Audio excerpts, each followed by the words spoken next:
시어머니의 장례식은 유난히 길었습니다. 평생을 과묵하게 살아오신 분답게 가시는 길도 참 조용했죠. 하지만 그 침묵이 남은 사람들에게는 더 무겁게 느껴지는 법인가 봅니다. 남편도 시누이도 저도 누구 하나 선뜻 입을 열지 못한 채 며칠을 보냈습니다. 그렇게 모든 절차가 끝나고 가족들이 모두 모인 자리에서 변호사가 유언장을 읽어 내려가기 시작했습니다. 아주버님에게는 아파트 상속, 시누이에게는 약간의 현금과 땅. 예상했던 대로였습니다. 그리고 제 이름이 불렸을 때 저는 저도 모르게 마른 침을 삼켰습니다. 30년 가까운 세월 살갑진 않았어도 며느리 도리는 다 했다고 생각했는데 혹시나 하는 작은 기대였을까요? 그리고 며느리 김민서 씨에게는 마당에 있는 낡은 간장독을 유산으로 남긴다. 순간 사무실 안에 정적이 흘렀습니다. 저는 제 귀를 의심했죠. 간장독이라니요. 그것도 그냥 간장독이 아닌 수십 년은 좋게 되어 보이는 낡고 이가 빠진 그 간장독이요? 시누이가 황급히 제 눈치를 살피는 게 느껴졌지만 저는 아무 표정도 지을 수 없었습니다. 남편은 제 기분을 풀어주려 애썼습니다. 어머니가 아끼시던 거라 의미가 있을 거라고 나름대로 저를 생각해서 주신 걸 거라고요. 하지만 제 눈에는 그저 텅 빈 도구로만 보였습니다. 마치 시어머니와 저의 관계처럼 말이죠. 속을 알 수 없고 아무리 들여다봐도 그저 텅 비어있는 공허한 관계. 집에 들여놓으니 그 존재감은 더 커져만 갔습니다. 볼 때마다 가슴 한구석이 서늘해지는 기분이었습니다. 혹시나 하는 마음에 뚜껑도 열어봤습니다. 하지만 안에는 정말 아무것도 없더군요. 시큼하고 퀴퀴한 냄새만이 희미하게 올라왔습니다. 허탈한 웃음이 나왔습니다. 그래요. 이게 딱 저와 어머님의 관계였죠. 가까이 다가가려 애써봐도 돌아오는 건 늘 이런 무심함과 침묵뿐이었으니까요. 결혼 생활 내내 저는 어머님의 침묵을 오해했습니다. 제가 정성껏 차린 음식 앞에서도 잘 먹었다 한마디 없으셨고 아들이 아파 끙끙 앓을 때도 그저 멀리서 지켜만 보실 뿐이었죠. 저는 그게 다 저에 대한 불만이고 무관심이라 생각했습니다. 어머님, 입에 맞으세요? 특별히 어머님 좋아하시는 걸로 해봤는데. 칭찬 한마디가 뭐 그리 어려운 일이라고 살가운 말 한마디 건네주시는 게 그렇게 힘든 일이었을까? 서운함은 시간이 갈수록 단단한 벽처럼 제 마음속에 쌓여갔습니다. 그 벽은 어머님이 돌아가시는 마지막 순간까지도 허물어지지 않았죠.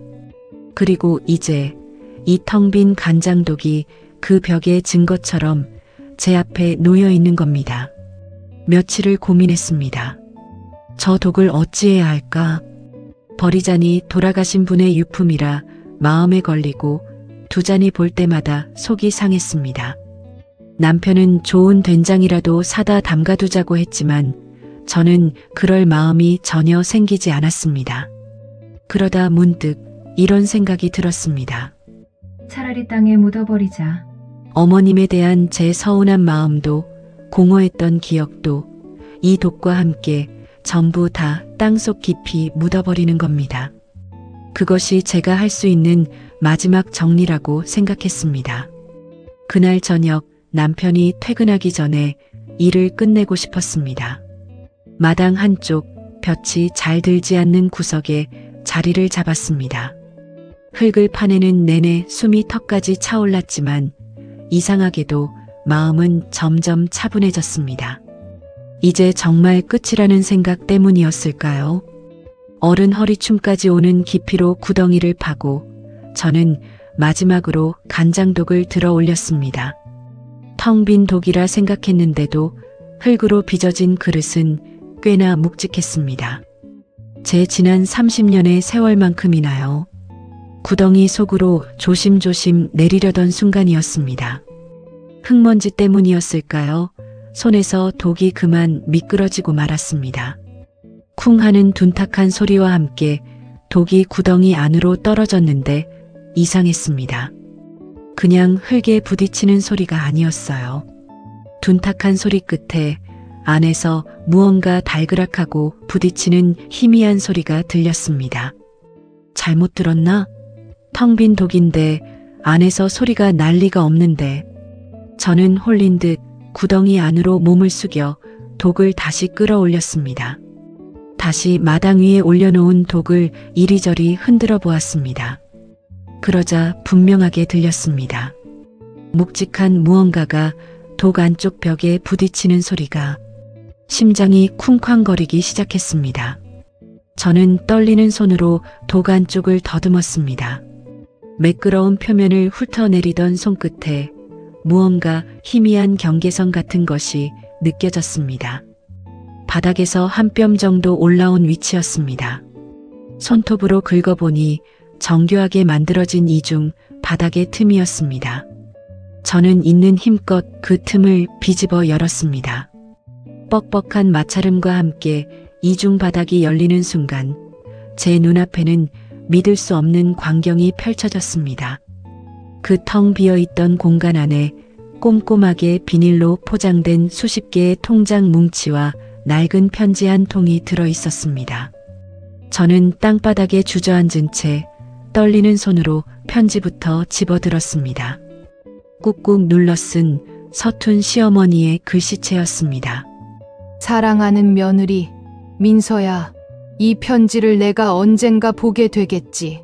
내가 평생을 말주변 없이 살아서 고맙다는 말, 예쁘다는 말 한번 제대로 못 해주고 가는구나. 무뚝뚝한 시험이 만나 내가 마음고생 많았을 게다. 다 안다. 그래도 내 마음은 그게 아니었다. 내가 처음 우리 집에 시집 오던 날 복스럽게 웃던 그 얼굴이 어찌나 예쁘던지 그날부터였다. 말로 못 해주는 마음, 이렇게라도 전해야겠다 싶어서 내 이름으로 매달 적금을 붓기 시작한 게 아들놈한테도 비밀로 했다. 이건 온전히 너를 위한 내 마음이니까 부디 내가 힘들 때 작은 힘이라도 되었으면 좋겠다. 못난 시험이 만나 고생 많았다. 미안하고 고맙다. 편지를 다 읽었을 때 저는 차마 고개를 들 수가 없었습니다. 통장 첫 페이지에는 제 결혼 날짜가 찍혀 있었습니다.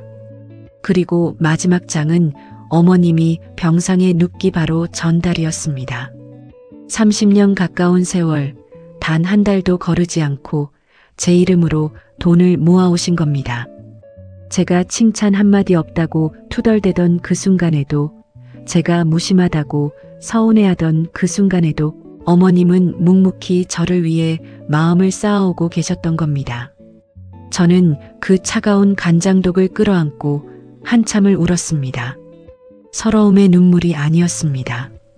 후회와 그리움, 그리고 너무 늦게 알아버린 거대한 사랑에 대한 감사함의 눈물이었습니다. 텅 비어있다고 생각했던 그 독은 사실 세상 그 무엇보다도 가득 차 있었습니다. 말보다 깊은 시어머니의 사랑으로요. 저는 그날 제 인생에서 가장 소중한 유산을 물려받았습니다. 오늘 저의 이야기는 어떠셨나요?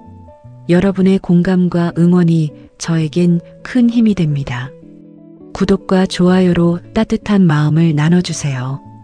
알림 설정해 두시면 또 다른 저의 이야기로 금방 찾아오겠습니다.